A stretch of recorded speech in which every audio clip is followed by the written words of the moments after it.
Fellow travelers, join us on a journey into dissonance, a sense-making sojourn through humanist nightmare fuel. If you are receiving this transmission, then you too are part of the resistance. Hey travelers, in today's stream, Dr. Siraj and I discuss America's past greatness. Some Americans are still fighting to regain it, but greatness in this nation has come at a cost too high for our Black and brown people. Some would argue that the fight for equity begins in our classrooms. Yet there is division on whether issues of race and discrimination should be addressed. Are these the same classrooms where the eager young minds of our Black children cannot escape the undertones and nuance of racism by way of implicit bias? Should we continue to ignore the elephant in the room? You be the judge as we listen in. All right. We are recording. So here we are for our second foray into the space of critical race theory. And we I think Nadia and you have been talking since the last one, and there's been some really interesting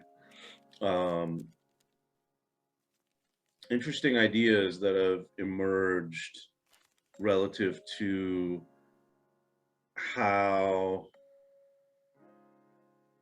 we have approached this in a way that's different from what a lot of other people are talking about in terms of CRT, right? In terms of accepting CRT in spaces like here in Gainesville, just like in many other places, people are all up into the school board meeting space, right? To talk about, like, you're not teaching CRT to our kids. We're not teaching CRT to your kids. I'm telling you, you're not going to teach CRT to our kids. And right. Again, I don't think we got deep enough in terms of what this is really supposed to be about, what people are really trying to do. And most interestingly for us, I believe it's what people are trying to, or what people are doing when they're resisting this particular type of approach. So let's just go back in here and let's do it as we sometimes do and see how we can bring up something. I like that cluster B personality disorders was like in one place, and then 3 spaces beneath that in Google search was clusterfuck. Like that's what they wanted to like exemplify. So let's just pop in here, and why don't we go with this fella right here? Let's open that image in a new tab, and we'll have that right here for us. Okay, so back into this space, we'll start now setting up for moving into a place of understanding this phenomenon of dispute around critical race theory. So we're going to understand critical race theory a little bit better, but we really want to understand why people have such an issue with it. And we are looking at these areas of cluster B personality or disorders. The most common ones that we tend to come across are narcissistic personality disorder and borderline personality disorder. Again, folks, these are diagnoses and ways of thinking about issues that individuals experience. These are not diagnoses or descriptive constructs for large groups of people. However, there are aspects of how individuals are experiencing a particular kind of dissonance in their lives, and then they are acting out in response to that dissonance and they're being very reactionary rather than acceptance oriented. They're being avoidant rather than proactive, whatever the case is. Right. You know anything about avoiding stuff? I do. Me? Yeah. So, how's the weather? Yeah. Yes, I know more than a little something about avoiding things. Folks, we all avoid so much. And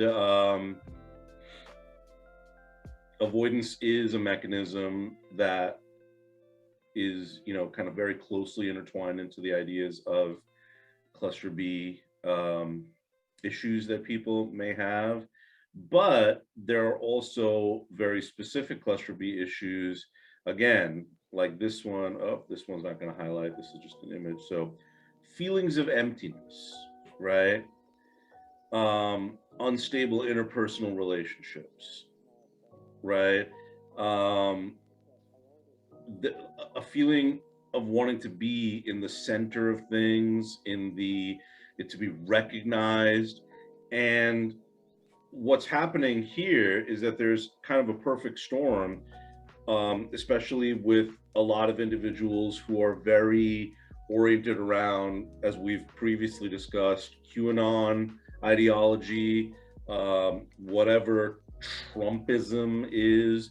But really, if we're talking about it, it's a sense of dominant, hegemonic, nationalist pride and fervor. And if we're talking about dominant and hegemonic, like the controlling social order, you guys, I'm sorry, we have to be able to say this out loud, but that means white nationalism. It ain't black nationalism. It ain't Indian nationalism. It ain't Korean nationalism that's receiving voice in this country. It is white nationalism. Make America great again, make America white again, or make America again the thing that people recall. And many of those people are dying out, and they're mythologizing, the younger people are mythologizing what this was. But it wasn't that there weren't people of color and critical social issues around people of color, racism, classism, segregation, othering that occurred all over the place. These things existed back in the day, like whatever people look back to. I feel like people have this thing, this fantasy that the 1950s were an awesome time, for white people. But I think it was, that's, you're like, what, for who? Like, but the idea is, that's the thing. The only people who can remember back to a time when things were better are really just people who were in the dominant hegemonic class, white Americans, who were in a financial boom coming off of World War II. So everyone was having babies and buying cars and buying houses, and everything was awesome. But it wasn't everyone and everything. It was just those people who did that and remember that and want to get back to that. Because it's not just about getting back to a place where things were simpler.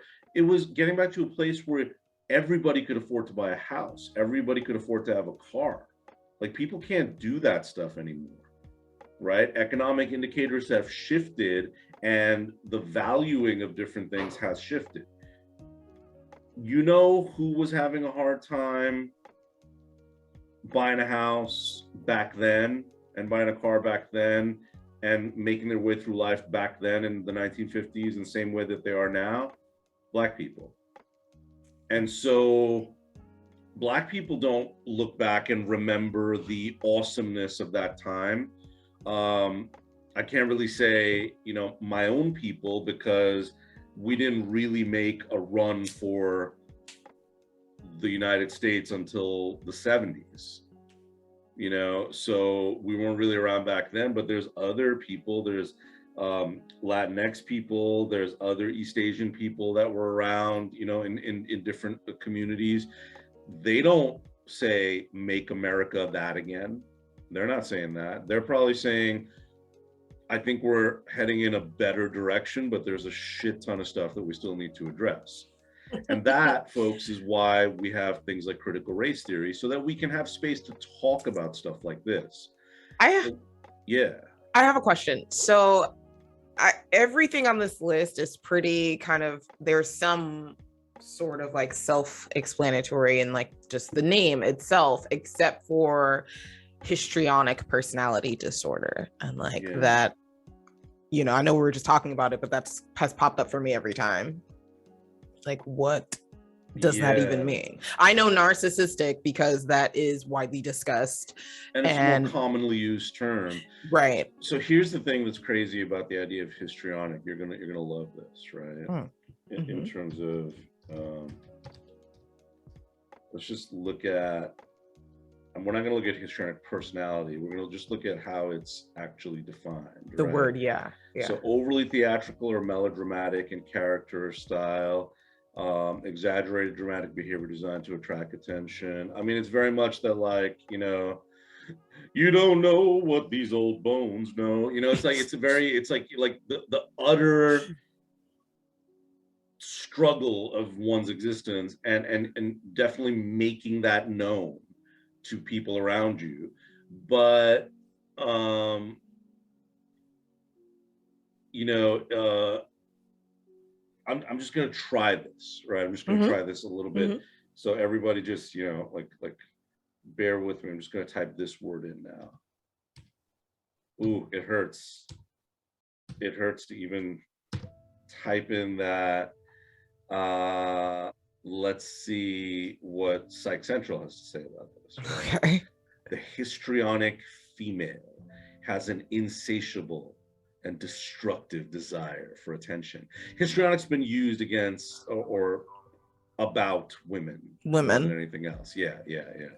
So, you know, like what else is new? While narcissists feel entitled to belittle, abuse, and exploit, histrionic people feel entitled to be the center of attention at all times. The histrionic female absolutely requires this. Narcissists thrive off of attention, but can live without being the center of attention so long as they're still meeting an agenda, like they're believing they're doing something, right? In fact, during the love bombing phases of an abusive relationship with a narcissist, the narcissist is all too happy to make their victim the center of attention in order to lure them into the abuse cycle, which is true. That's what narcissists do. They hook you, but you're the center of attention. So if you have a histrionic personality and a narcissistic personality, you have,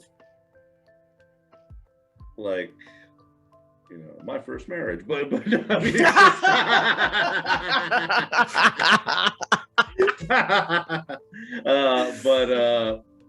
but there is some weird, like, this is a recent article, but I don't know, are these things still, like, being used? Like, yet the histrionic female's vanity goes beyond the occasional self-absorption. It escalates into a pathological desire to perpetually be in the spotlight. This can be alienating to her loved ones, leaving her unable to forge healthy friendships and relationships. Histrionic female is impressionistic and dramatic in her speech. Her rapidly shifting moods and emotions are over the top, but ultimately shallow. She may believe that her relationships are more intimate than they actually are. She's also empty in her promises. I mean, I know this person.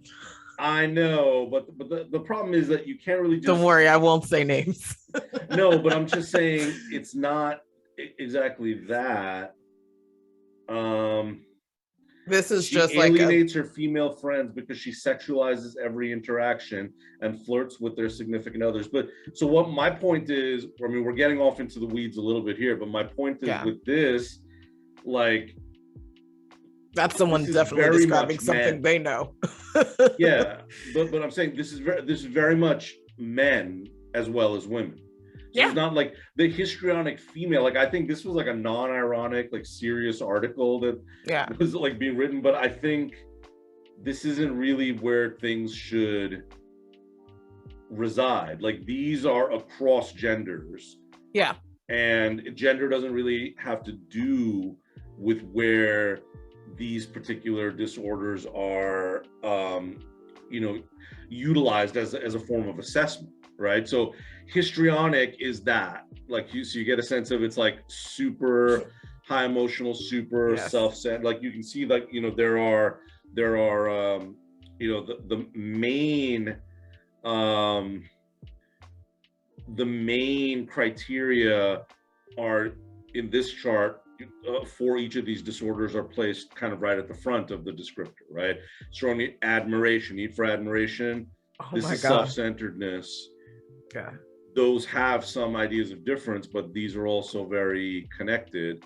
Emotional dysregulation is very much an aspect of borderline, and here just a deeply ingrained and rigid dysfunctional thought process, but that's very targeted, like to the point that personal antisocial thought process can grow into movements, and how those movements have common character traits across individuals. So we're just going into this place to suggest that as much as individuals who are working through different cluster B personality disorders have great difficulty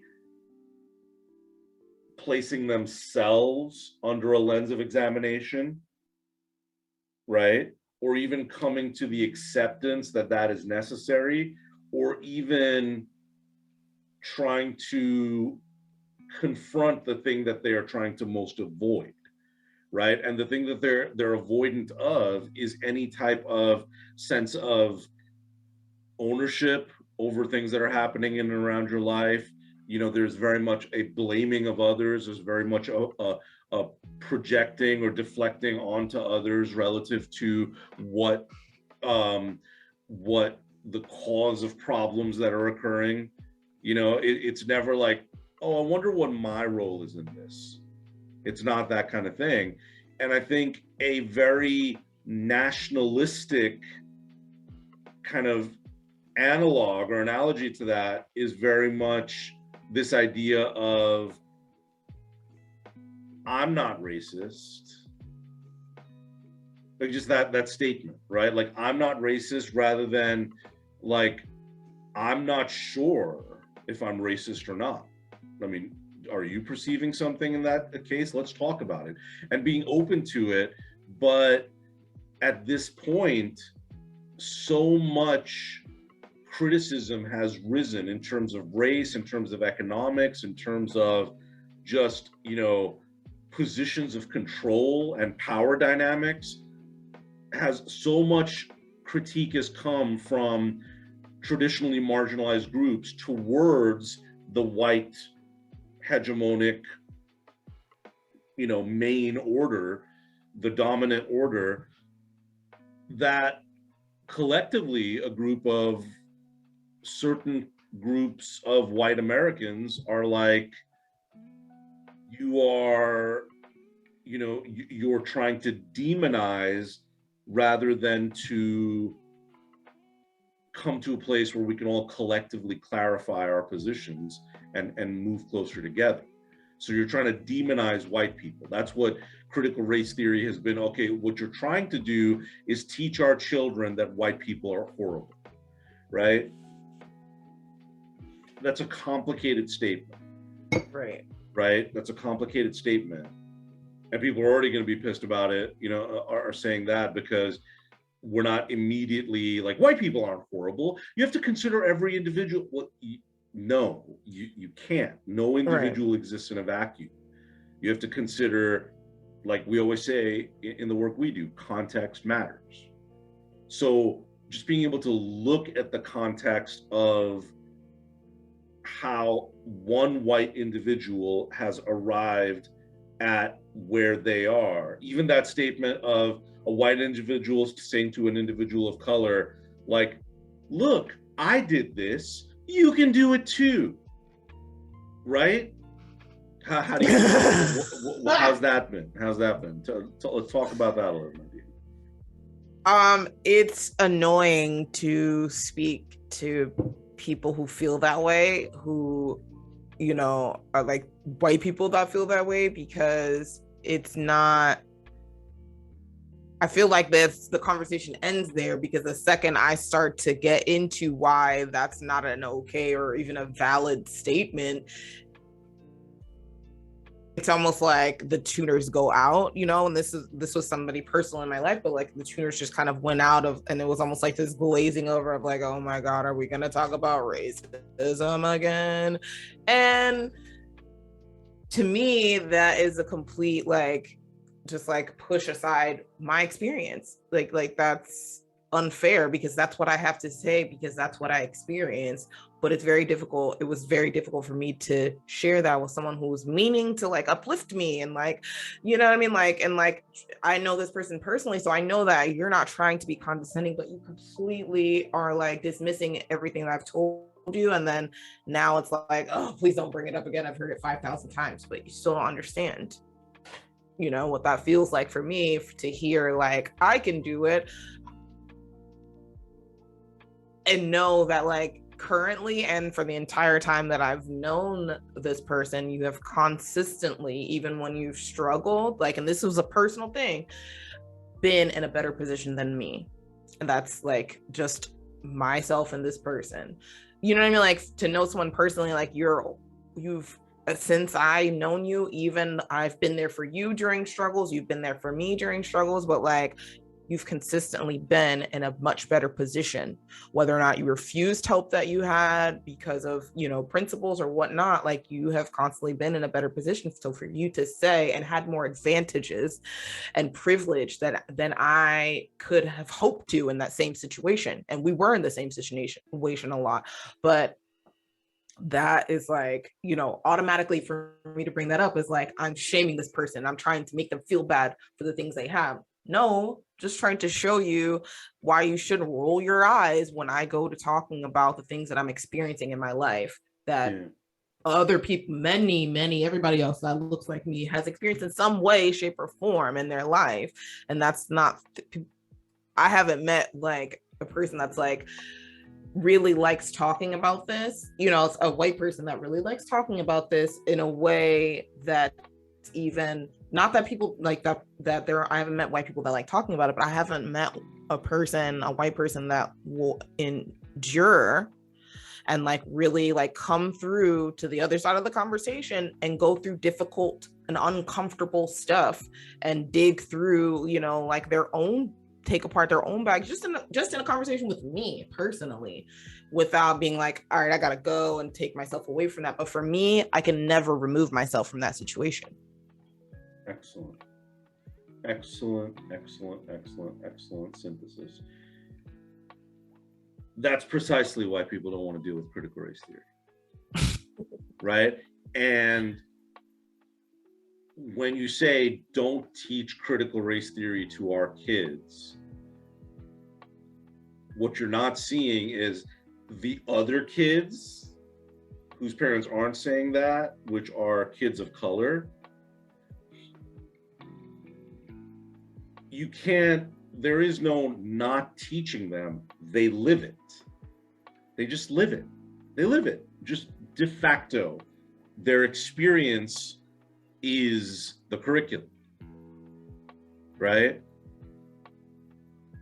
So wouldn't it be better just to teach the white kids like, hey, like, you know, just let's come together over here and let's understand what the other half of your class is experiencing, is living.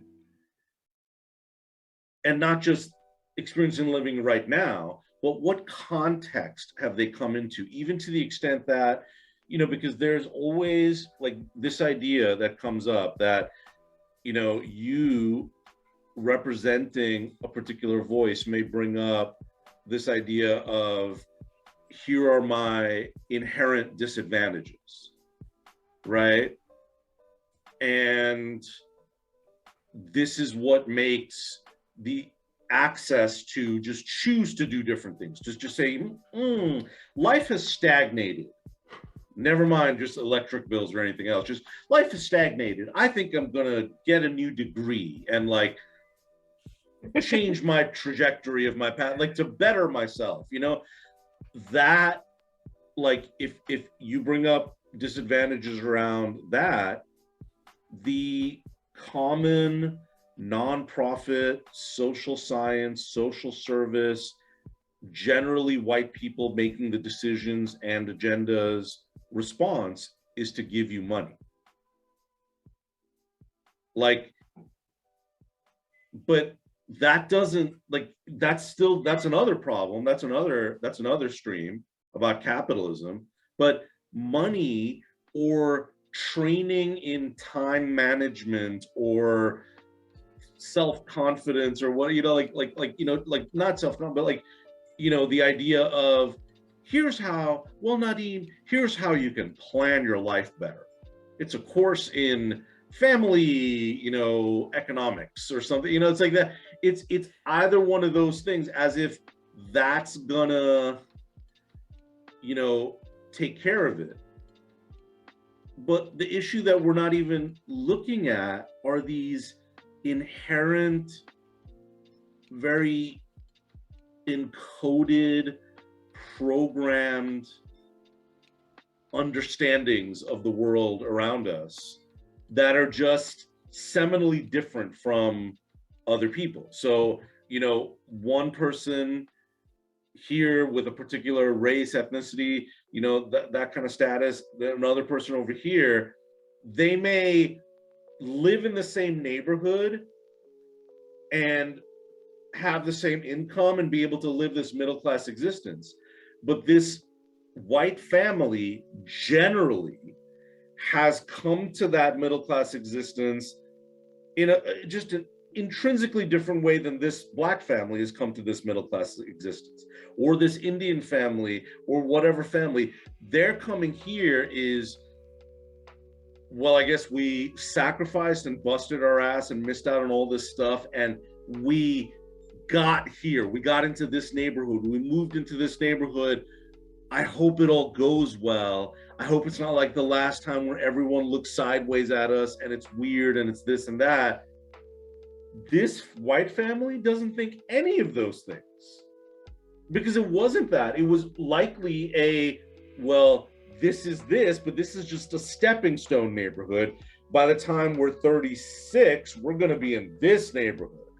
And I've seen that even in the neighborhood that I live in. It's like that. I'm describing my neighborhood there, and there were cool people that I saw, and let's say they were like,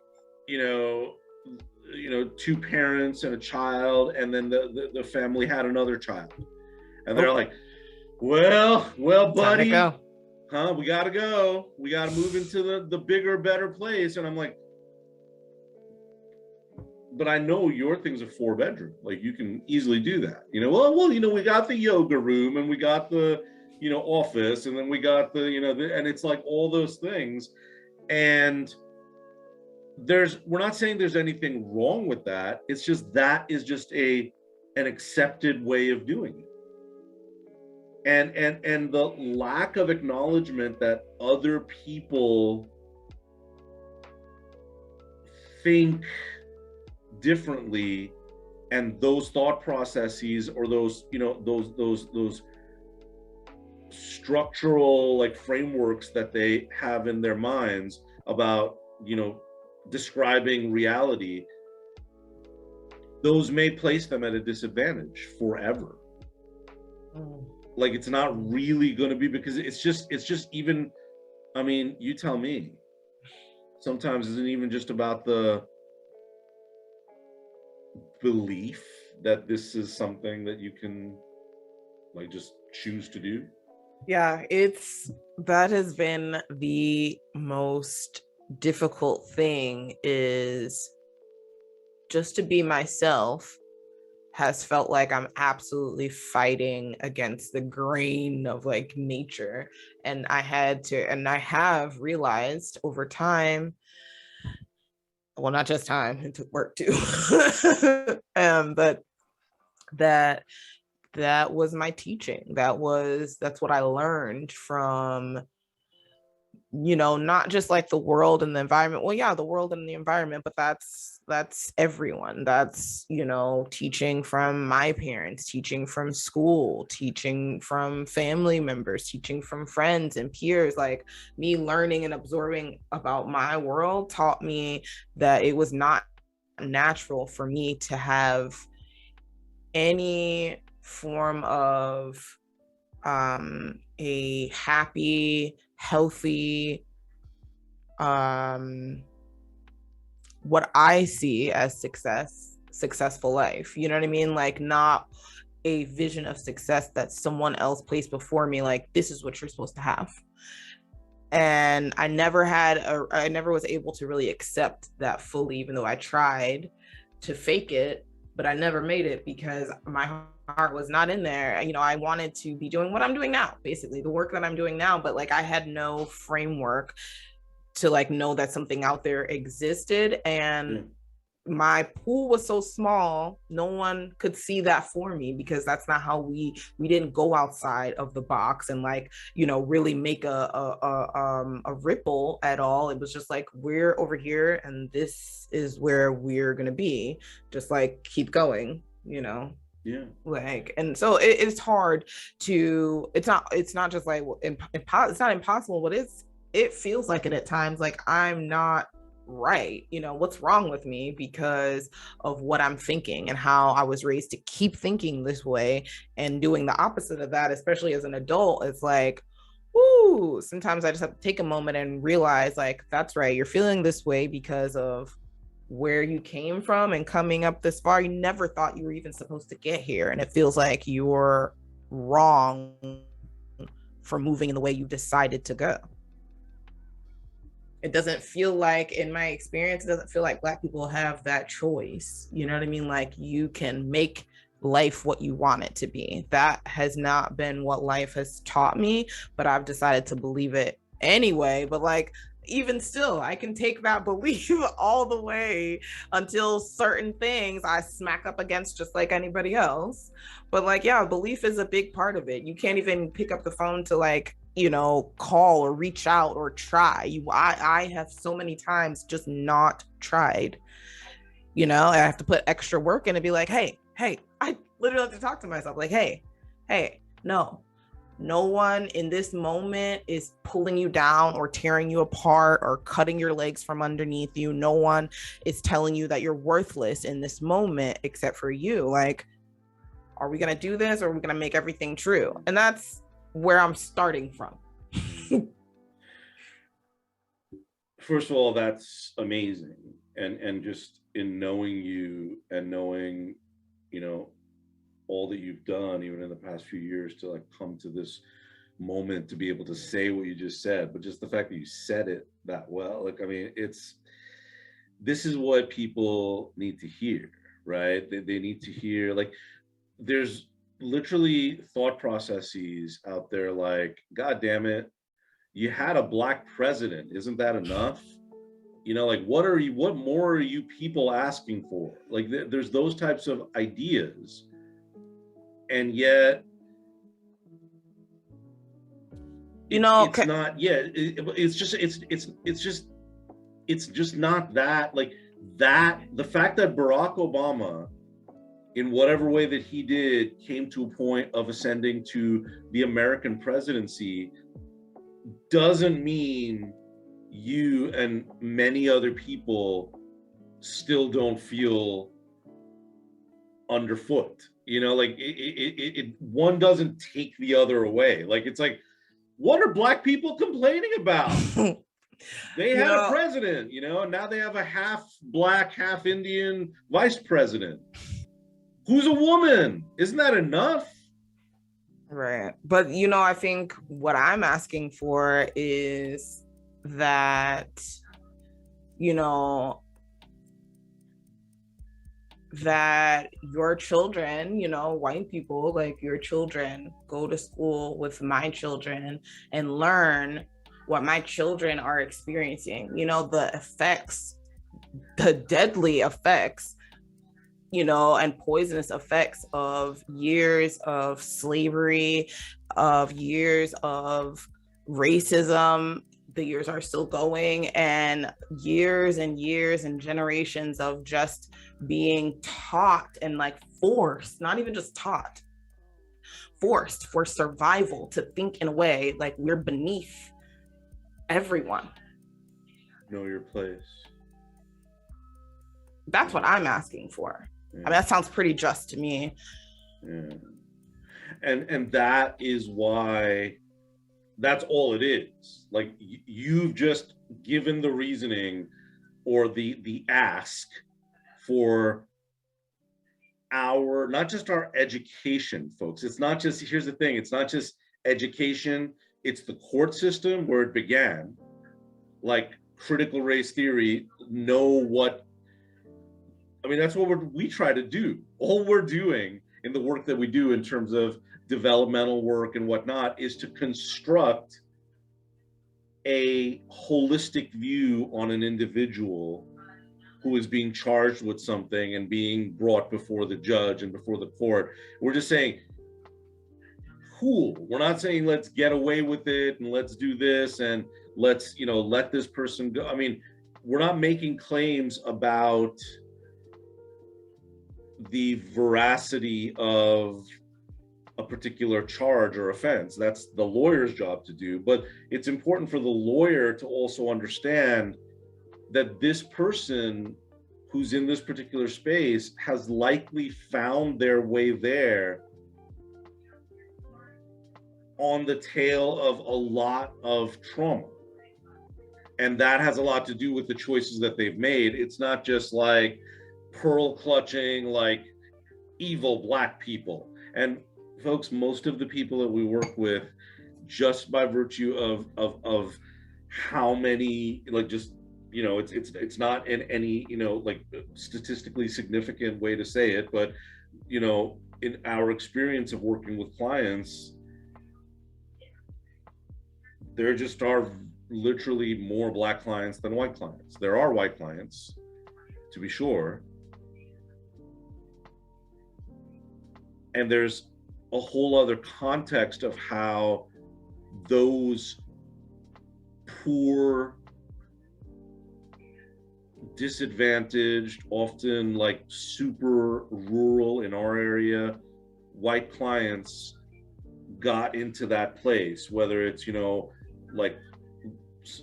breaking and entering with a firearm, or it's some kind of abuse or violence or whatever. But if you take that white defendant and this Black defendant and you put them side by side and you play the court proceedings in real time and you study the tone and attitude of the judge and the tone and attitude of attorneys, and these can be attorneys and judges of color, mind you. It's not just, this is so complicated, right? But if you play those two hearings in real time, there is literally more understanding given to the cultural context and the experiential context of the white person. They're like, well, we know times, things that'll be said like, we know times are hard, Mr. Roberts. We know times are hard, but you got to do better. But that's not what's said to the Black defendant. It's like, do you think this community is here to serve you, Mr. Wilson? Do you think everything's just here to, it's punitive, it's angry, it's punishing, it's scolding. Folks, that, figuring that part out, that difference right there, that's one of a billion different cultural pitfalls that occur all over the place for people of color and marginalized people and socioeconomically depressed people. For all the people that you, the big you, don't want to think about, that is why critical race theory is necessary, because all of those people exist and they work and they have families and they move through life, but they do all of it as though they have to do all of it, like do the homework with the kids and go grocery shopping and go to work in a Category 5 hurricane. That's the only way. It's like, just live your life, just not in normal sunny day circumstances. It's like a tropical storm outside. Now go. Now go do it. Yeah, that's a perfect way to explain it. Oh my God. You know, Nadine, maybe you have to really improve your time management so you can kind of, you just get to work more on time. It's a funny thing that you even bring that up after you said the thing about the hurricane. I've been in a situation where I had a meeting with a boss of mine and, had to check in and everything. I was literally pushing one child in a stroller during sideways rain, like not even sideways. It was like vertical, and the wind, and you would think you could hear this on the phone, especially when I mentioned yes, I'm outside right now. Just look out your window and you'll understand what that means. Like, I'm outside catching the bus right now. Do you know we had that whole meeting? And I used to hear a lot about my time management from that person in particular. So they just that's the thing. How can you be on the phone, right? Just like, this is the argument. Like, how can you or not even the argument, but how can you not address what's plain? But it's really not plain to a lot of people. I can tell you that I am standing in the rain during this meeting and you can hear the wind whipping and ask me what's that, and you can hear my child with me, but none of that can get through. No, that's well said, right? So we're gonna look at something over here. This is from this is from, we talked about Delgado, who had a kind of a similar work. This is another thing. I think I have this book, Words That Wound, even just linguistic differences, that occur, and people don't, understand that they're not just things that may bother someone, like certain types of phrasings and words, but they deeply cut every time they're uttered, so it's tough to think about that, but No, I went to a bank the other day and someone was talking, this white woman was talking about, she was helping me and everything, and she was talking about her signature and she described it as nappy. And then I think immediately she kind of tried to she was yeah, I'm sorry about that signature, she's so nappy. And then she just kind of looked away because oh my God. Did you just use that? Did you pull that word out of your ass? Because I'm walking in here what are you doing? Yeah. We don't say that. And it's weird. There's such a subconscious element to that, right? She likely doesn't use that word. And even though on some level she knew that word is it was almost there was oh my God, there's a black person right there. And you've never, you want to do it. You want to use that word nappy because maybe it's a belonging thing. And I'm just, it's you heard it and it sounded so cool in that rap song, so maybe we should, I just want to use it. I just want to use it. Don't use it. You can't use it. And she just uses it. That whole thing is happening because I've had that happen to me. People relate to me either in ways that are, kind of stereotyping relative to smart Indian guy, or thank you, come again. It's like that, it's either one of those two, which are equally as offensive, but offensive doesn't really mean anything. What they are, folks, is they're a prison. It's a prison, and you're reminded that you're living in that prison every time someone says something. And they say it without knowing what that prison you're experiencing feels like. And maybe that's what proponents of critical race theory are trying to say. right? They're just Yeah. trying to say, can we like we know it's uncomfortable, Yeah. but we're living in that discomfort all the time, and requiring you. It's like the issue with the pronouns. Oh, what now? How many do I have to remember? Oh, am I supposed to guess what you like? Like it's no, it's just, yeah, it's different. It's a new thing. And like for me, it feels very new, and or it felt new when it was new to me, because it was communicated to me by friends and colleagues who were impacted in that way. They may be trans friends, they may be individuals who just didn't identify with cisgender like ideology and constructs, and just like, this is woman, this is man. Like, folks, this me, there's not like man, it's like there's plenty of stuff that I feel very traditionally unmanly about, I guess, or don't like that those things are projected onto me, because just because that, and that's the whole thing. If you're pissy about critical race theory, what you're really saying is you don't want to be inconvenienced so that these folks over here can heal, right? And like, we don't need to understand why they need to do that. We don't need to we don't need to have it proven to us. Well, show me what this is about exactly, and it's just cuz. Yeah.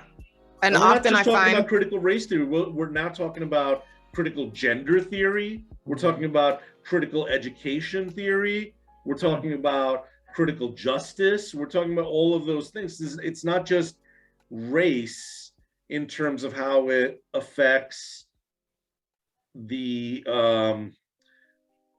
how it affects different institutional practice. It's also about dominant culture. If everything is here, it's like, it comes from a proto-European kind of background, except your heritage is from a non-European place, and my heritage is mostly from a non-European place, then why are we subject to European thought constructs? Like, why can't we practice thought constructs from the African diaspora, or from Vedic tradition from India? Like, that shit makes a lot of good sense. Yeah. Why can't we well, you can do that. Yeah, You can do. No, bitch, we want it in the court system. We want it in education. We want it. And why? Because last time I checked, I assume you were born here, right? So you're that just naturally. And I went up and put my right hand up and pledged myself to the United States of America. I'm a citizen. And you know what, bitches? I work for that. That wasn't just given to me because I was born here. I chose it. So if all of that exists, and I'm here, and my kid is now like, whatever, but he's still half Indian, like, don't we get to affect the way things are also? Don't we get to affect curriculum in schools? Does our perspective not count? I would like schools to, not teach my child exclusively Judeo-Christian and capitalist precepts. I'd like them to be taught a choice. But it's not even a choice, it's just well-rounded education. Yeah. And just like, this is how other people than us Yeah, like this is how other people than us like live and believe, and not just like this is how they think over there, but we, that's wrong and this is mostly right. Like they may not say like that's wrong, but it's just a big like, let's keep things going the way they've been going. Isn't it awesome? No. Yeah. So here are the, just to go through some basics, and this was done in a legal context. This was an older thing. This is around, the time when all of this was really last in the 90s, a big button issue, and then now it's, popped up again, a couple of decades later. But here are the kind of constructs that people have a difficult time with. Racism is endemic to American life, right? It's we in it like that. There's no post-racial society. If you're in, we're not even talking about other countries at this point. If you're in America with our history of racial conflicts, you in it, right? That this place, folks, the Walmart you go to is still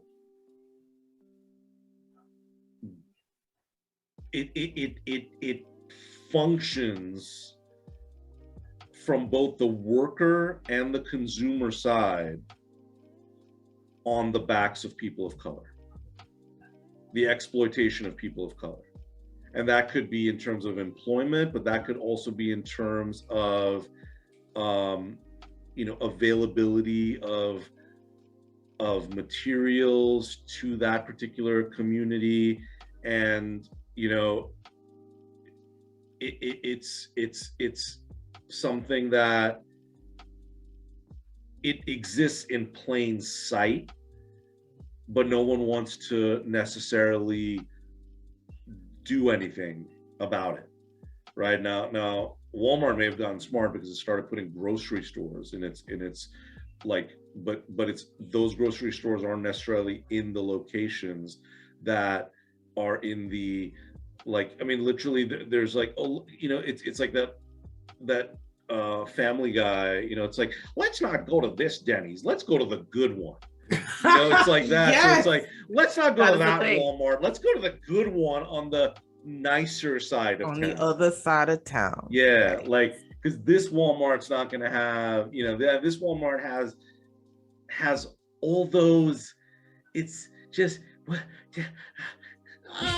nappy people, it's like it's like people just don't want to say it. Yeah, it's so horrible too when like now you have that, you live on that side of town where that Walmart is, and now you're like, oh yes, I gotta go over here and like let me like adjust myself to come out of my neighborhood and go over here across town because what I need's not here, and it's not stocked properly, because like we can wait, or there's just some things that are not over here, or that's over on the other side. It's like, but why? I don't understand. It's obvious in so many ways, like you're not as important. And so that's getting back into it. Like it's so thick. I can't believe that they're, I have a trouble obviously believing like, really, you don't see it at all? But then on the other hand, I'm like, yeah, of course it's not aimed at you, but like, just take my word for it. It's freaking happening. And you don't just have to take my word for it. Like, I've been listening all day to podcasts of Black people informing, not just with their like personal experience, but like stats. People like stats. There are plenty. Yeah. Anyway, sorry. Well, and that's the thing. The information is there. It's not, and the information is shared. But the problem isn't, kind of every time something emerges that may take a critical perspective on race relations or socioeconomics or whatever the case is, and it's considering the experiences of not just the most dominant group in the center of that, which is the priority group, which is white people, but other groups, it's not like they're just attacked by a like anti-CRT hit squad and they're just like they can't get it out. The information exists everywhere. The real problem is that, like it says here, how would you agree with this next one? The existing legal system are not colorblind, although they pretend to be. Yes. Right. That's and then accurate. when you're accusing, well, are you accusing judges of being racist? So here's the thing. It's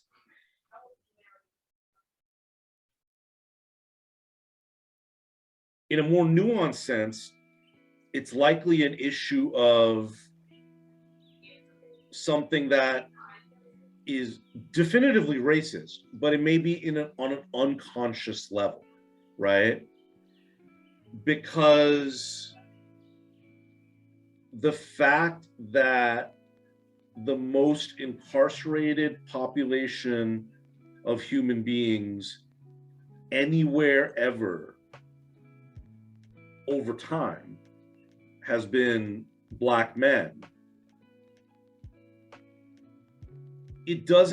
that awareness doesn't trickle down, or I guess it does trickle down. It's not like judges aren't aware that every, like, you know, like in groups of like, there may be 6 Black men and one white man. Even in the court system here that we are involved with directly, it happens in that way. And that then feeds into a more macro social like horror of just how many incarcerated Black men there are. And it doesn't really occur to that judge, like, we got to do something about this. Like, what is happening? Like, and I have that power here in this community. Like, what's going on here? And to really, I mean, there's been judges that obviously, if we're doing that work, those judges are aware, but it's also folks that we have to bend over fucking backwards to be like, here, can we do this thing? And there's either no money available to do it or hardly any money available to do it. And it's definitely not sustainable. And what it is to basically just say, like, imagine standing up in a courtroom being like, hey, there's a lot of Black men in chains in here. Shouldn't we be feeling like weird about that? Like, what's going on? Like, we're in a room where all the white people are in charge and all the Black men are in chains. Isn't that something we kind of consider to be in the past? Like, I feel like we've been here before. Yeah. And here we are again. So what the fuck? That's critical race theory. And you know what? And it feels like to me, like perhaps, I certainly don't remember it, but I dream of a time when people didn't suppress their humanity in order to keep things going in the way they are, where some people are way on top and other people are way down on the bottom. And that may necessarily have to be. There is no top without a bottom. Right. But like this is, I look at it as like, this is the missing freaking information. Of course, when people work so hard to like take all of the proof of what was done, like of what, you know, what was done to my people, like out of the history, of course you're fighting so hard. So like, no, don't teach them that, especially now after all this time. But like, I'm sorry, that's the key for, you know, people to like get back to like, let's again include all humans in that beautiful, you know, sentiment that is in this nation's, in our declaration, you know, of all men and women, you know, being created equal. But like, it's not that way really in our everyday life. Like, you can just be like, everything's fine, everything's great. And then as soon as I turn around, I mean, some people can do that, but if I did that, and then as soon as I turn around, it's like I'm gonna hit with a million things that show me like, no, actually, here are some more things for you to trip over and fall over on your way through to live the rest of your life. Yeah, I mean, this is, I'm almost, see, this is what happens, Nadine. Suddenly we're going to become like a conspiracy podcast, because it just feels that like the fact that it just exists out in the open like this, and people are actually fighting to just like, nope, nothing, keep on moving, nothing to see here. It's like, it feels sinister, man. It's like such a, like, come on. It's like, you know, because even when there's like a judge is like scolding one of the people that we're working with, right? Like, you know, you need to do this better and things like, and you're kind of sitting there and you're feeling like, well, you must see this for what it is, right? You must be aware that you're sitting there and you're scolding a grown Black woman as though she were a child, and you know exactly how people generationally have come through so many different cultural spaces than what you may have, than as a white judge, you know, or a white you know,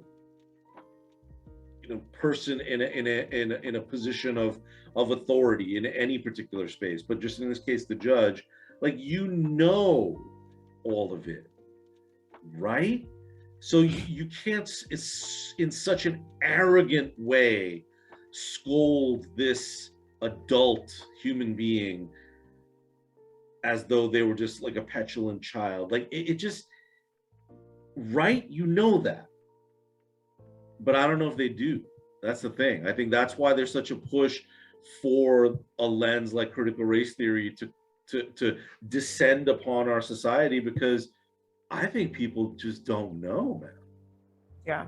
And it's more like, I maybe I'm telling a fairy tale here, but I feel like that was like, that has to be a part of it, right? Like, if you're going to enslave a whole race of people, and like, you know, that's how it started, so here I go bringing it up, but like, if you're gonna enslave an entire race of people, you're gonna have to really suppress your humanity. Like, maybe not initially, you're like, hey, money, but at some point, you know, I mean, at some point it sneaks up and like it eats at you in some way, unless you avoid it, push it away, make those people, they're not even people, in fact.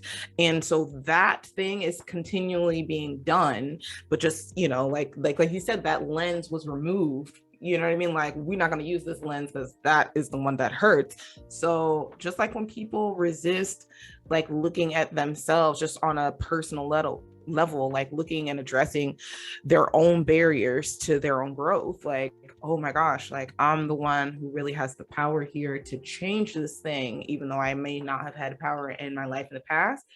That sometimes you get people to lash out at you, and you get people that are like, no, you're evil now, even though everything beforehand was like, you know, helpful or whatnot. But like, now we've gotten to this point, this is where I'm not willing to go. Everything in me tells me that this is the wrong thing. Yeah. And interpreting the pain that is definitely going to occur as like, that is bad. And that's the same way people are reacting to CRT.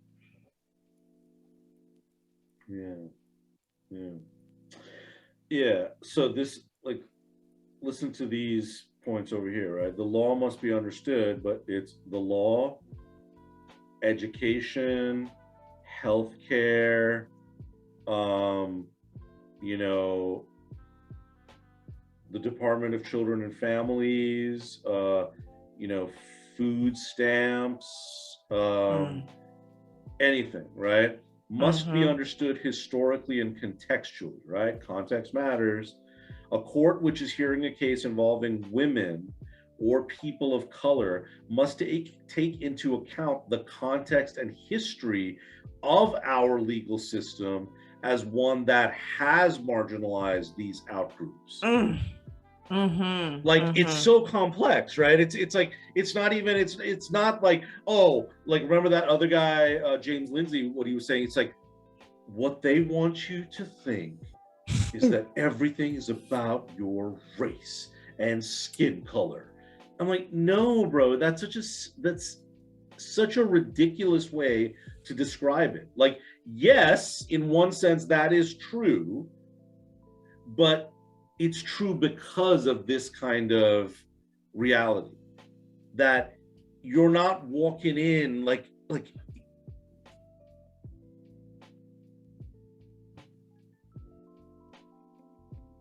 imagine walking into every situation that you enter into, whether work, school, going to the doctor, going to a restaurant, like every situation, and you're walking into it knowing the knowing the reality that you're under equipped, right? Like there's strikes against you, there are issues at play, and you're trained to understand, like and to the extent that you're like, well, I know it's going to go this way, right? Like you just know that. And the person sitting across from you, who may be, the representative of the dominant social cultural space, and yes, that's usually a white person, especially if it's in a position of authority or power, and you then also know that that person just doesn't understand. Like white people who argue against this, like, I'm not racist, like, understand that what we're receiving at that point is like, even in a kind of liberal understanding of that statement, I'm not racist, like, it's, I understand that you really, really, really don't want me to think you're racist. You want me to, like, you're good, brother, right? You're good. Yeah, solid, right? It's like that kind of solidarity that I know you really want that. So that's awesome, right? That you're saying that. But the reality is, in order for us to get to that, you have to actually accept that you are racist. Everyone is. Yeah. In some capacity, if you expand it out beyond black and white and you include various Asian, I mean, we're also just saying that someone from Beijing, China, or where I was born in New Delhi, India, are the same thing, because we're Asian. Like, we're not. That categorization is racist. It's ridiculous. It's so, anyway, that's why this stuff is being argued, folks. That's why this is an issue. It's not just because there's some plan to take over something. I don't know. What plan for liberals to take over your kids? we're gonna liberalize all those kids. I don't know. Let's listen to what PBS, they ran this, in terms of what is critical. Let's just start with a basic definitional question. When you hear critical race theory over and over again, what should people understand? How do you define CRT? So I first want to just make a distinction between CRT, which is a theoretical framework that I learned in graduate school and read about in graduate school, versus teaching about race and racism in American history critically. So critical race theory. Just want to go get some coffee with her. We just want to talk. How lovely! What a wonderful wonderfully succinct and easy way to just want to make that differentiation, like right off the bat, right off the rip. But I'm sure there are people she's who would out be the like, gate. who would see her from the anti-Sierra, like, ugh, she's so arrogant. You know, it's like that kind of thing too. So, but let's see what she's going for. You mean Is a educated? framework. It's a theoretical framework that was developed in the 1980s by legal scholars to help us understand how it is that structural and racial disparities endure in our society, and how that is actually engendered in some of our laws and policies. And so the idea was to get us to think systemically, as opposed to just thinking that racism manifests by individuals just mistreating each other, that there are actual structures in our society that create these different kinds of racial gaps and racial disparities economically, in terms of housing, in terms of education. And so that's what they do, is that they actually show us how the law, how laws that are supposed to be neutral actually can promulgate or support racial disparities. That's a theoretical framework.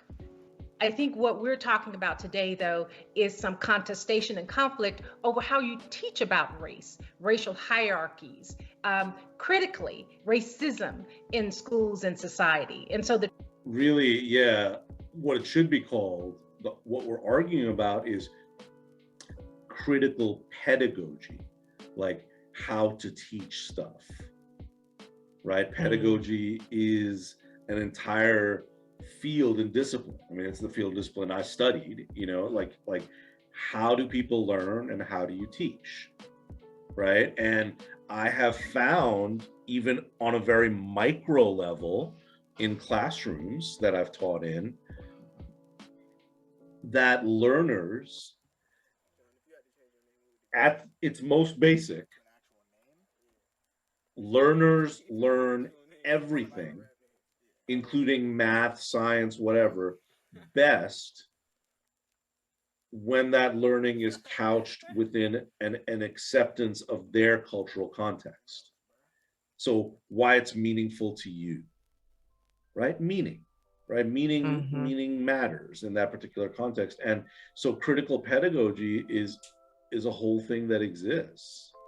You know, and that's really what people are talking about. And we're like, people are literally also then arguing, when they're anti-CRT, they're arguing against letting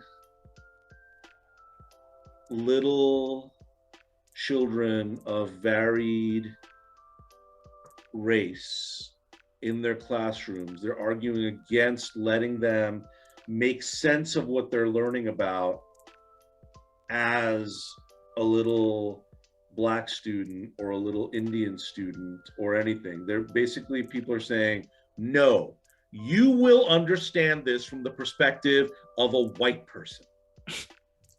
Like, well, but how? I can't.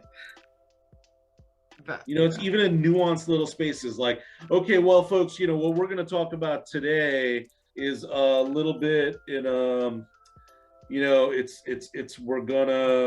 we're gonna go over this biology lesson, and we're gonna be doing this, and you know, and you know, it's important because, you know, it's I know all of your parents want you to grow up to be little doctors. You know, like, it's saying something like that in the classroom and realizing, no, there's probably a lot of kids in there who don't, the reality of being a doctor has never entered their mind.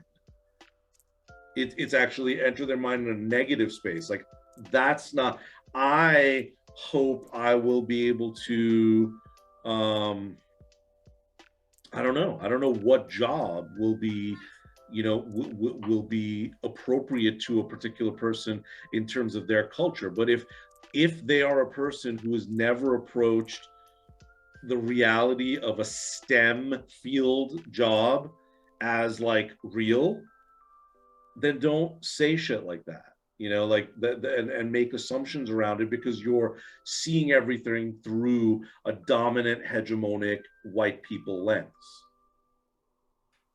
Especially if you're teaching little kids of color. I mean, I mean, and I mean little kids, like your little kids, like they just what? Like no. Yeah. What are you doing? What are you doing to their minds? You know, so okay, so she had this. Let's skip ahead a little bit because I want you to experience something here. Okay, this is the experience. We're gonna see an old friend. We're gonna see an old friend. Okay. From the political arena to school board meetings, the battle over critical race theory continues to heat up. Putting critical race theory into our classrooms is taking our nation in the wrong direction. My message to the Board of Ed: stop indoctrinating our children.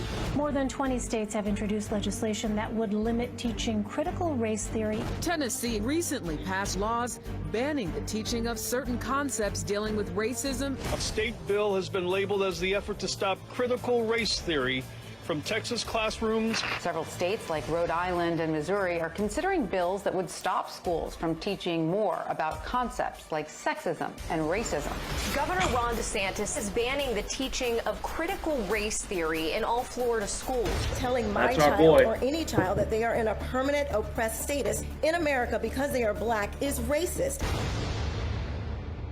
Well, I've invited parents from coast to coast who have polarizing opinions on this controversial system of ideas and its impact on their children to discuss this hot topic on this stage. But before we meet them, I want to welcome an academic that I have an awful lot of confidence in. He's taught critical race theory for over 13 years. You've seen him here before. It's his belief that the concerns about critical race theory have been blown out of all proportion. Please welcome Race and Equity Director at the University of Southern California, Dr. Sean Harper.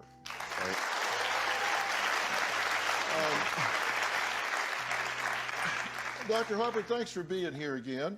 Thanks for having me. You say you think it's blown all out of proportion. Why do you say that?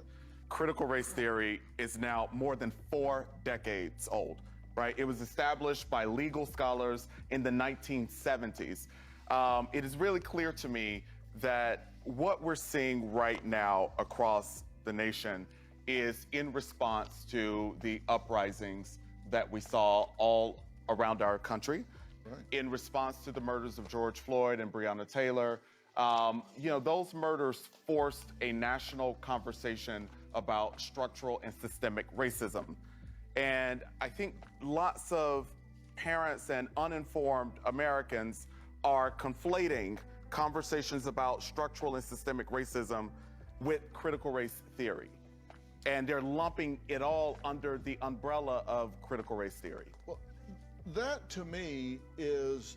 So I get what they're trying to do here in terms of, you know, like, let's clarify. It was sort of similar to what she was saying previously, you know, in the last video. This idea of like, okay, let's get straight what we're talking about. And we're sort of talking that way as well. Like, here's what critical race theory as a theoretical framework is in scholarship. And here's the issues that we're talking about. But I think we're not like, oh, don't worry about it, it's not a problem. No. The fact that it is 40 years old and the fact that George Floyd is still dead is a problem. And yes, people are pissed. And yes, it should be something that gets heated, but I'm tired of all this like heated, uninformed statements being made by one side. The idea is, no, all of you who are opposed to this idea, everyone, all of us we are at a point where we have to get uncomfortable with each other and deal with some hard shit. We have to deal with cognitive dissonance. Yeah. I mean, there's no other way to say it. I mean, we can't sugarcoat this shit for views and ratings and things like that. This is what it is. Like, this shit has to be discussed. And it has to be, we're not even talking about like not teaching aspects of our fucking racist history in this country. to kids in fucking Tennessee. Go figure. I mean, can we at least be not so ridiculous about it? Like, can we have a state like North Dakota make that decision? Why does it have to be fucking Tennessee or Florida? Right? We're just like flaming ourselves at this point, you know, like to the world. Like, of course it's Florida. But the idea is we've already experienced whitewashing for years in media, in stories, in history books. Like, come on, man, we're losing the narrative here. White people want to feel good about everything and not feel bad about not just bad shit that happened, but continues to happen. And it's not even not feel bad about it, they just don't want to acknowledge its existence. Right.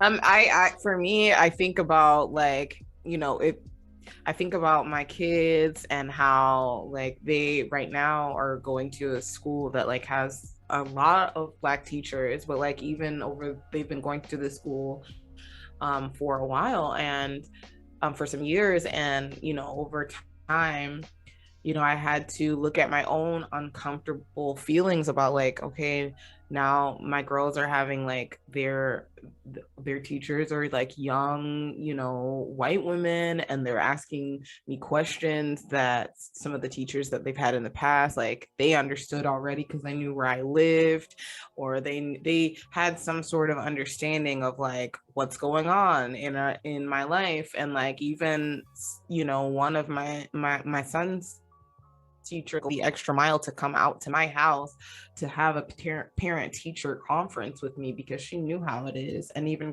you know, like just like being involved, like it was like women in a neighborhood, you know, and not that we live necessarily in the same neighborhood, but we live in the same community. And so she, you know, took my son to her, you know, for with her son for his birthday party, and like, you know, they went to the movie with her and her husband, and like dealing with that sense of community and like seeing it is shifting, and like me having to be the one that's like educating as these teachers are asking me questions about just like, well, why is it a challenge to get them to school on time? You know, we have this testing and everything, and me communicating about like, yes, testing is super important.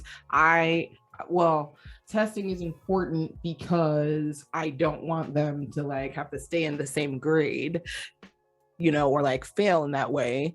But like, you know, I'm not even gonna get into all of that about testing with my, you know, testing my history is bullshit. Standardized testing is bullshit, but I know what's required. It's you know, it's the rule that, and I'd rather them not. It's the hoop you have to jump through to be seen as a responsible, but you know, she's Black and a single mother, and it's like, and you have to prove that you're not fucking. I get it. Yeah. So you can't even begin to say I disagree with testing conceptually, because that whoa now. Right. Like, you just show us that you can get here on time, little missy. Right. And so having to take that, you know, position to like educate someone who, you know, didn't know what it was like, and it's like, well, let me talk to, you know, this dean or whatnot and see what they can do about transportation. And I'm like, well, likely they're going to tell you that there's nothing they can do. My options are my options. What I'm working toward is what I'm working toward. But I just wanted you to know so that you understand it's not that this is not important to get my child to school on time, but that there is a major thing in the way of prohibiting me, you know, from that most days. But I still come, I still bring them, you know, and just thinking, this like makes me think like, what if there was some sort of preparation? Like I've had one of these young white teachers like crying outside of the classroom or in the classroom, and like the kids told me, and like different teachers had to come and comfort her because she was not prepared for how hard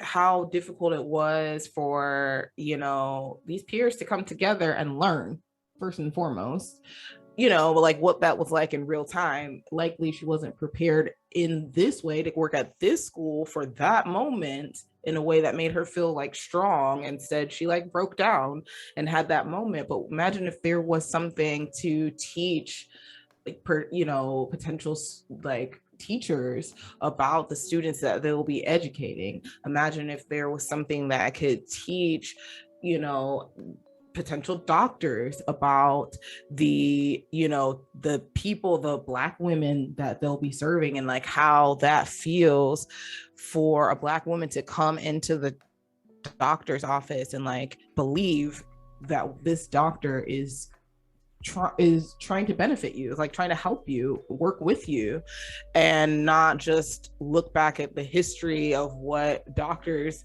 have done to your family and like historically your people, and just feel that mistrust automatically. What if we lived in a world that was prepared for the people that we are and the way we are now as we heal? That's all that is being discussed here ultimately. I mean, and there are big national pushes for and programs that are in place at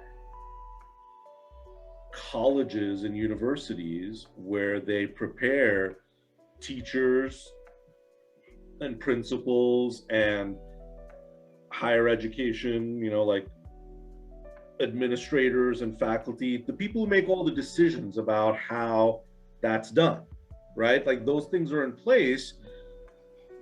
But here's the thing, Nadine, like I know some of those programs have been going for years and years and years.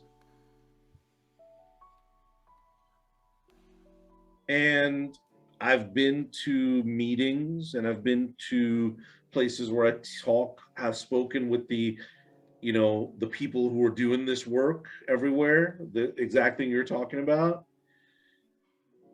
And they're still just not getting it right, right? Like I don't know. I don't think it's so necessary for it to be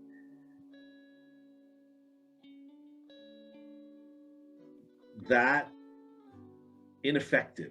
I don't even know how to word it, but I'm saying there are people who get paid a lot of money and that are like big time, big name people across all of it. And there's books and books and books and books and theory and theory and theory and curricula and pedagogy and all this kind of stuff. And people like me who've gotten degrees in this kind of stuff. And this shit's still a problem, man. It's a problem in your life. It's a problem in my life in certain capacities. It's a problem in some way, shape, or form if you're not white. Like that's a real thing. And I'm tired of brushing that aside. Yeah. And why I'm saying I'm tired of brushing it aside is because because socioeconomically, in the way that I, have been privileged in my life, I didn't deal with as much as when you take money away from the equation. Mm-hmm. So yeah, folks, money does help. But what we're trying to say is the fact that money helps is a problem. Like that's the whole issue, right? And because money is not as easily accessible across different spaces, right? So, and there are historical issues to that. So, I agree with what they're talking about, what they're saying, but I don't think they should downplay the urgency of it, right? So let's see what she has to say here. And I want to thank you for your definition. I did not understand that critical race theory was something that was taught at the university level only. So I just want to take that label off of what I'm addressing because Sure. I think that it interferes. So what are you addressing? So from my own personal experience, I have two sons, as you saw in the package there, and I was a very hands-on mom while they were in school, and they would be studying, you know, the kings of Prussia and Russia and all these different monarchs. And I would help them with their homework and quiz them and flip to the back of the book looking for kings that weren't white. Like, where are all the people of color in these history books? And finding none. And then so going to the administrators at my kids' school and going to the teachers and just asking, why aren't we incorporating stories about kids who look like my kids?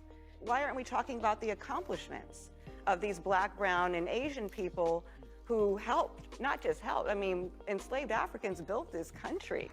I'm working on a project right now about Dr. Charles Drew, and so it led me, in talking with the producer, to choose 10 Black people who have really contributed to American history.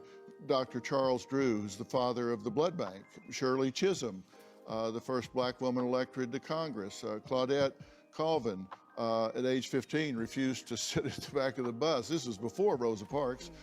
Bessie Coleman, world's first licensed Black pilot. Okay. He didn't answer that brilliant question that she just asked. And he just went into like, well, look what I'm doing that's as a good white person. Yeah, I know. That was kind of annoying as fuck. I'm like, sorry. That was like so annoying. She dropped a mic, man.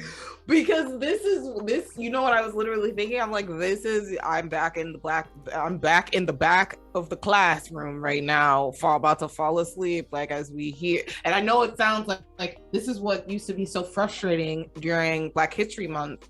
You know what I mean? Like 1 month out of the year, woohoo! And then it would be like naming off list and like the same accomplishments. And I'm not saying that this is that, but I'm having the same feeling. Meanwhile, there's real exciting stuff that's like sitting right in front of him, like bursting over, and he's just like, cue the list. Like that reminds me like of what I went through.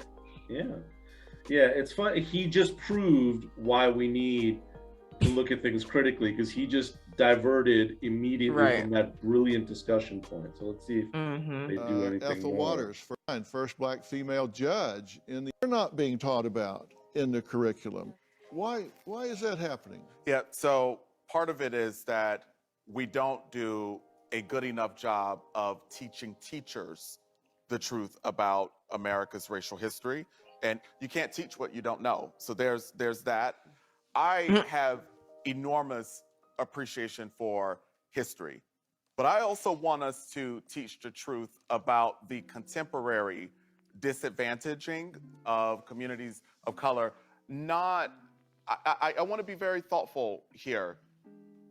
I don't want my people to be only seen as victims, but I do think that we are doing a disservice to our democracy when we fail to help students understand that racism is not just a historical thing. It's not just a thing of the past, but there are far too many systems and structures that continue to cyclically reproduce racially disparate outcomes among people of color on just about every metric in our nation.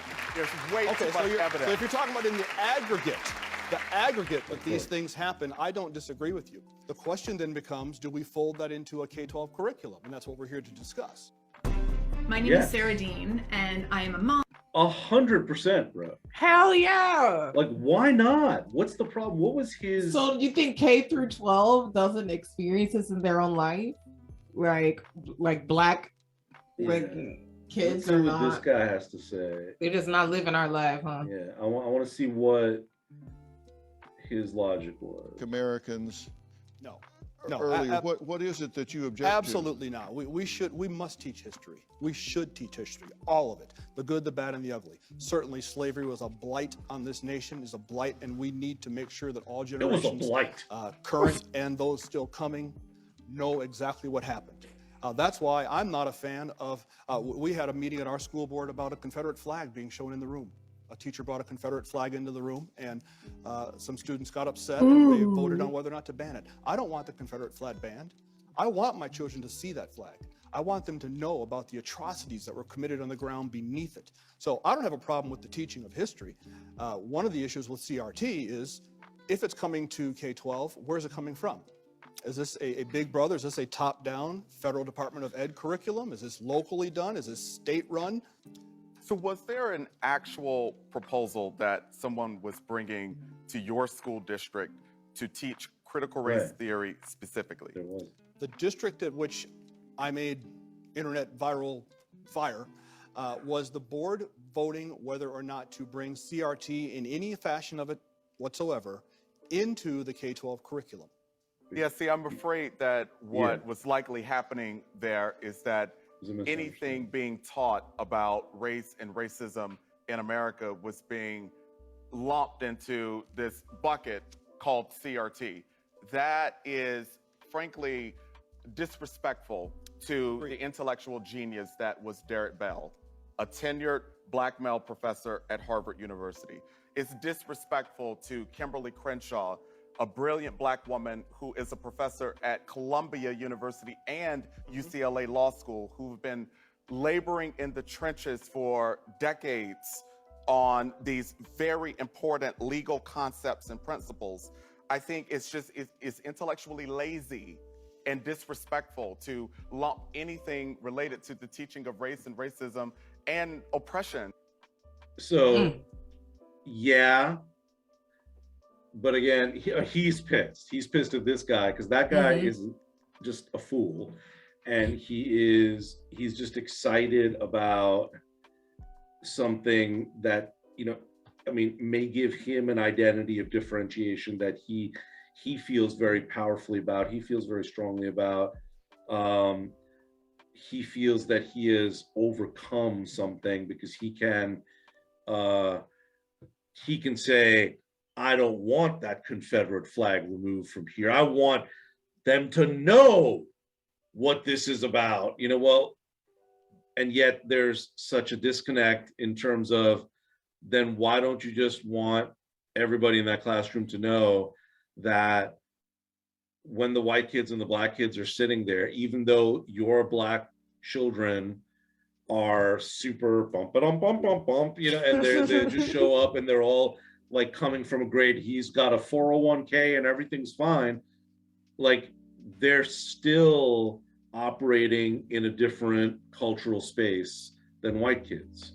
There's no way around it. There's no amount of money or nice navy blue suit and red tie that looks super Republican. There's no amount of that will change that. And that's the thing that he feels like a deep shame about, likely because he's trying to whitewash his own skin, but he can't take this face off and just look like he wants to look like, the other guys on the golf course. And that's like self-hatred there, man. That's pathological, but anyway, but what this guy is addressing isn't really getting to the point. Like, it's like, yes, you can make that freaking differentiation. We get it. That's necessary. But the problem is still that there are people who don't want to face the ugliness that exists around them and just how far back that ugliness has laid hold to, the culture of the world that we're in, and don't want to accept one's own complicitness or complicity, I don't know, in that particular space. So I don't know. CRT, it's I don't think most people are gonna, I think most people are just gonna see it all as just critical race theory. So I'm saying, fine, see it as that, but the way that we can approach it is, because that's very much what critical race theory is saying here. The subjective experiences of people of color render them especially well suited for analyzing race relations, law, and discrimination law. So what they're saying there is, it's also the actual perspectives. Like, let's reduce it down to, if we're in a class and there's little Nadine, and then there's other kids, and then there's the teacher, and regardless of who or what, where everybody's from, is the teacher white, is the teacher black, doesn't matter. It's, if we're learning about something that is a larger social construct, like economics, right? Even what did they teach in school when we were like home ec? Like, remember that? Like home economics, which was really just how to well, no, it wasn't. It was how to, like, I mean, it was made into a very weirdly misogynistic, like, let's program housewives kind of thing. But really, if it's the idea of like managing your home finances and how to like buy grocery and how to pay the bills and shit, like, I think everyone should have that. That people don't get that because there's people who don't get that from their parents. People don't get that from other spaces. People may not know that. I've been amongst affluent kids who went to college, that I went to college with, and those kids didn't know how to do any of that for themselves, right? So it was like they had to learn that, even though they didn't have to worry about where the money was coming from. It was coming from their parents, but they had to learn how to just do the stuff, and yet in that kind of class in school, if little Nadine is saying, yeah, but like, if the teacher is saying, let's say, well, what we have to do is put away this amount every 2 weeks when you get paid, and then you have to do, and little Nadine's like, but that's not how anybody I know gets paid. It's like not consistent, or it's, maybe we can pay this, but maybe we can delay the, like, let's talk about the economics of the delay of paying bills so that we can make everything work. Right? Like, that's real. Juggle. Yeah, juggling. That's real. But likely what would happen to little Nadine, or what did happen to little Nadine when she brought up her own perspectives about stuff? Sit down, girl. Shut down. That wasn't, like, nobody wants you to disrupt what they're teaching. Like, shh, let's not talk about real life. Let's just learn this. What's in the book? Yeah. And that's what really needs to end. Yeah. Because the problem is, what's in the book is okay for certain students, but it's not okay for other students. And then it makes it, like, for me, it made me like, I didn't think education was valid, or like even as important as it now is to me. Like, I just felt like it was not valid because, and then it's again with a lot of the other spaces in my life where I just felt this disconnect because it didn't really apply to me. It didn't seem to, like, and I didn't believe that it ever would apply. These things will never apply to me. I'm never going to get here. I didn't understand, obviously, like, how, when you have a shot, like, there's maybe you can, if, but I just wasn't taught, like, none of that stuff. Like I said, it didn't apply, so I didn't connect with it, and I just threw the baby out with the bathwater. And that happens a lot. It makes you, like, despise even, like, something like going to the doctor. Like, it makes you despise that because it's like, no, that's that's negative, bad, like, nothing but bad things happen there to me, and so then you raise children that, like, never go to get a checkup or see about their health. You know what I mean? Like, it sounds like, nah, that's not gonna happen, but this is a true story, ladies and gentlemen. Like, that actually happened to me. Right. Ultimately, I mean, that's what we're coming back down to, right? It's this stuff is complex, and complexity feels dissonant. It doesn't feel good. People don't want to deal with that. So,